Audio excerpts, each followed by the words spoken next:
os anos, diversos artefatos milenares são encontrados, e a história por trás de cada um deles é muito interessante. Porém, existem alguns casos tão impressionantes que chamam a atenção não só de estudiosos, mas também do público geral. Quer conhecer alguns dos achados mais impressionantes de todos os tempos? Então fica no vídeo que eu já vou te contar, tá? Mas antes, não se inscreva se esquecer, tem vídeo direto aqui pra vocês, e vem comigo porque eu sou o Thiago Tadeu, e sejam bem-vindos ao Mundo Inverso.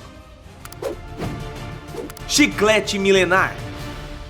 Quem nunca teve a infelicidade de, sem querer, encostar em um chiclete colado na carteira da escola, né? Bom, depois disso, jogou praga pros 7 ventos, né? Bom, nem todo mundo fica chateado por encontrar um chiclete sem querer, já que esses arqueólogos ficaram felizes pra encontrar esse chiclete milenar aí. O motivo é porque o chiclete encontrado continha um DNA de um ser humano que viveu há mais ou menos 5.700 anos atrás. É impressionante imaginar isso, né? Esse foi um achado muito importante, já que os genes encontrados trazem informações muito importantes sobre a migração pré-histórica. O chiclete foi encontrado por um grupo de pesquisadores da Universidade de Copenhague em uma escavação na ilha de Soton, na Dinamarca. Esse chiclete foi feito com caule de bétula, uma espécie de material amarronzado, meio borrachudo, que também poderia ser usado como cola. Acredita-se que a goma era mastigada para ficar mais maleável e ser usada outras vezes. Porém, existem algumas teorias que dizem que o material poderia ser usado em outros casos também, como por exemplo para tratar a dor de dente. E o que chama muita atenção é que o chiclete não se deteriorou esse tempo todo, já que o material do qual ele é feito possui uma enorme resistência à água. Com isso, além de continuar praticamente intacto, ele também preservou o DNA da pessoa que mastigou ele. E segundo as pesquisas, foi uma menina de olhos claros, com um tom de pele de cabelos mais escuros. Esse fato colabora com a teoria de que a Escandinávia teve 2 ondas de imigração. Isso porque as características físicas da menina encontrada naquele DNA são mais parecidas com as pessoas que viviam na Bélgica e na Espanha do que com as pessoas que viviam na Suécia, país que é muito mais perto da Dinamarca. Por isso esse achado está sendo considerado tão importante e pode servir de base para entendermos mais ainda a história dos países escandinavos. Sarcófago egípcio de 30 toneladas.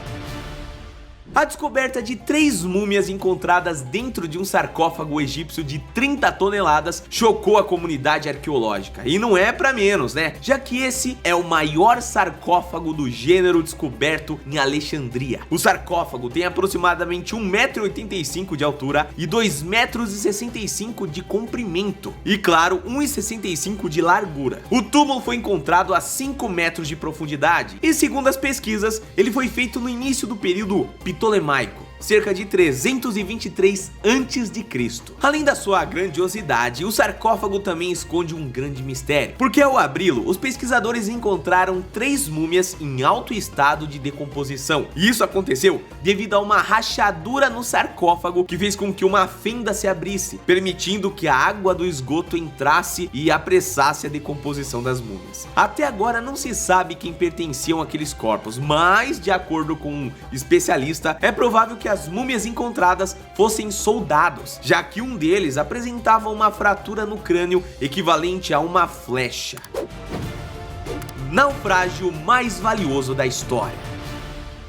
O naufrágio mais valioso da história, encontrado na Colômbia, é chamado de o Santo Graal dos Naufrágios. O navio mais rico de todos os tempos vale a bagatela de 17 bilhões. É isso mesmo que vocês ouviram, família, 17 bilhões de dólares. Para vocês terem uma noção, esse valor é equivalente ao PIB de Moçambique, por exemplo. Mas você deve estar se perguntando: o que fez ele ser tão valioso, né? Bom, o navio conhecido como San José afundou há 310 anos atrás, quando foi abatido pelas tropas britânicas na ação de Vágar, no meio da Guerra da Seção Espanhola em 1708. A guerra ocorreu para decidir quem seria o sucessor do rei Carlos II, que ao morrer não deixou nenhum herdeiro no trono. Por isso uma guerra internacional começou entre as facções Bourbon e Habsburgo. Cada uma dessas facções tinha seus aliados, e a facção Bourbon tinha a França como principal partidário, que ajudou em tudo. Isso levou à participação da ação de Wagner, com os seus navios lá fazendo uma bela de uma diferença. Entre eles estava o tão famoso San José, e estima-se que o navio levava mais de 600 tripulantes quando naufragou, e que somente 11 deles sobreviveram para contar a história. Junto com o navio, uma grande quantia de ouro e pedras preciosas retiradas diretamente das colônias espanholas também afundaram e foram